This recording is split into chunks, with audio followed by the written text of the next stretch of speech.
Encyclopedia Brown, Boy Detective.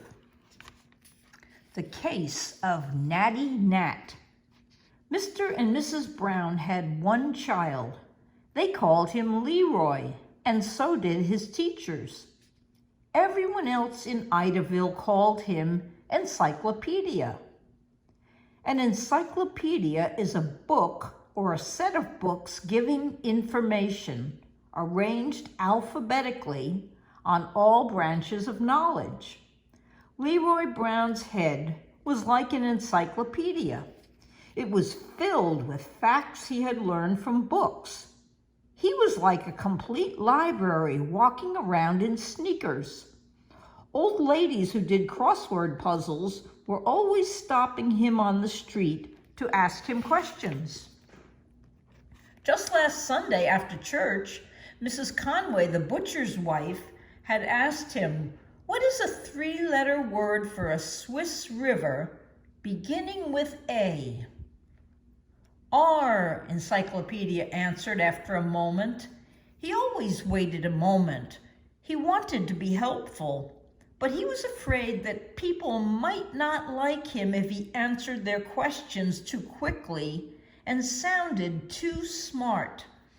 His father asked him more questions than anyone else. Mr. Brown was the chief of police of Idaville. The town had 4 banks, 3 movie theaters, and a little league. It had the usual number of gasoline stations, churches, schools, stores, and comfortable houses on shady streets. It even had a mansion or 2, and some dingy sections, and it had the average number of crimes for a community of its size. Idaville, however, only looked like the usual American town. It was really most unusual. For nearly a whole year, no criminal had escaped arrest, and no boy or girl had got away with breaking a single law in Idaville. This was partly because the town's policemen were clever and brave, but mostly it was because Chief Brown was Encyclopedia's father. His hardest cases were solved by Encyclopedia during dinner in the Browns' red brick house on Rover Avenue. Everyone in the state thought that Idaville had about the smartest policemen in the world. Of course, nobody knew a boy was the mastermind behind the town's police force. You wouldn't guess it by looking at Encyclopedia. He looked like almost any 5th grade boy and acted like one too, except that he never talked about himself. Mr. Brown never said a word about the advice his son gave him. Who would believe that this best detective was only 10 years old? This is how it began. One evening at dinner, Mr. Brown said, "Natty Nat has struck again. He has held up another store, and right here in Idaville." "What store, Dad?" asked Encyclopedia. "The men's shop owned by Mr. Dillon and Mr. Jones," answered Mr. Brown. "That makes 6 stores Natty Nat has held up in the state this month." "Are you sure the robber was Natty Nat?" asked Encyclopedia. "Mr. Dillon himself said it was Natty Nat," replied Mr. Brown. He pulled a notebook from his pocket and put it beside his plate. "I wrote down everything Mr. Dillon told me about the holdup. I'll read it to you." Encyclopedia closed his eyes. He always closed his eyes when he was getting ready to think hard. His father began to read what Mr. Dillon, the storekeeper, had told him about the holdup. "I was alone in the store. I did not know anybody had come in. Suddenly, a man's voice told me to raise my hands. I looked up then. I was face to face with the man the newspaper called Natty Nat. He had on a gray coat with a belt in the back, just as the newspapers said. He told me to turn around and face the wall. I did as he said. When I turned around again, he He was gone with all the money. Chief Brown finished reading and closed his notebook. Encyclopedia asked only one question. Did the newspapers ever print a picture of Natty Nat? No, answered his father. He never stands still long enough for a picture to be taken. Remember, he's never been caught. But every policeman in the state knows he always wears that gray coat with the belt in the back. Nobody even knows his real name, said Encyclopedia, half to himself.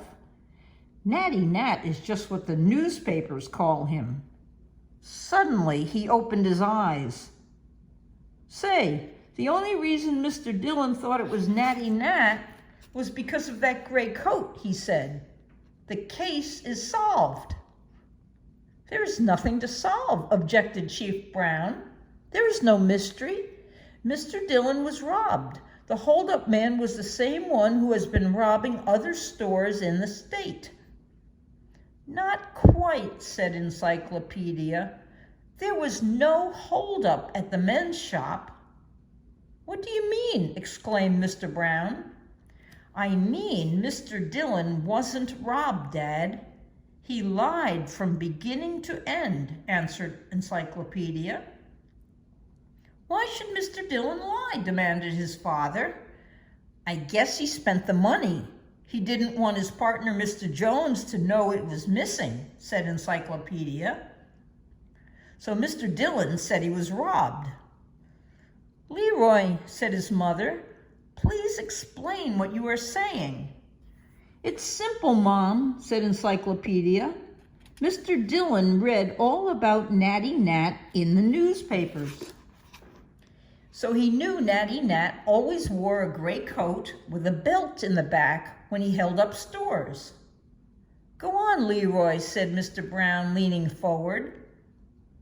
Mr. Dillon knew it would sound much better if he could blame his holdup on someone people have read about, said Encyclopedia. He said he knew it was Natty Nat because of the coat he wore.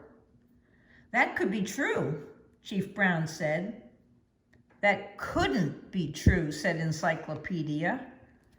Mr. Dillon never saw the back of the man who held him up. He said so himself, remember? Chief Brown frowned. He picked up his notebook again. He read to himself for a while. Then he fairly shouted, Leroy, I believe you are right. Encyclopedia said, Mr. Dillon only saw the front of the holdup man. He had no way of knowing that the man's coat had a belt in the back. He stole money from his own store, and from his partner, too, cried Chief Brown, and he nearly got away with it. He rushed from the dining room. Leroy, said Mrs. Brown, did you get this idea from a television program? No, said Encyclopedia. I got it from a book I read about a great detective and his methods of observation. Well, said his mother proudly, this proves how important it is to listen carefully and watch closely to train your memory. Perhaps you will be a detective when you grow up. Mom, said Encyclopedia, can I have another piece of pie? Mrs. Brown sighed. She had taught English in the Idaville High School before her marriage. You may have another piece of pie, she said. The end. Good night, Sammy. Good night, Sophie.